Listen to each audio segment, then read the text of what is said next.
بسم اللہ الرحمن الرحیم۔ السلام علیکم۔ شیخ سعدی رحمۃ اللہ علیہ کا نصیحت آموز واقعہ۔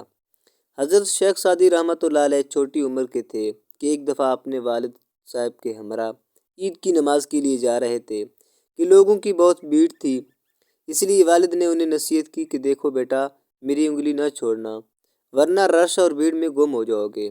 لیکن راستے میں ننھے شیخ سعدی رحمۃ اللہ علیہ نے والد کی انگلی چھوڑ دی اور کھیل کود میں مشغول ہو گئے، جیسا کہ بچوں کی عادت ہوتی ہے۔ کھیل سے فارغ ہو کر جب والد کو قریب نہ دیکھا تو مارے خوف کے رونے لگے۔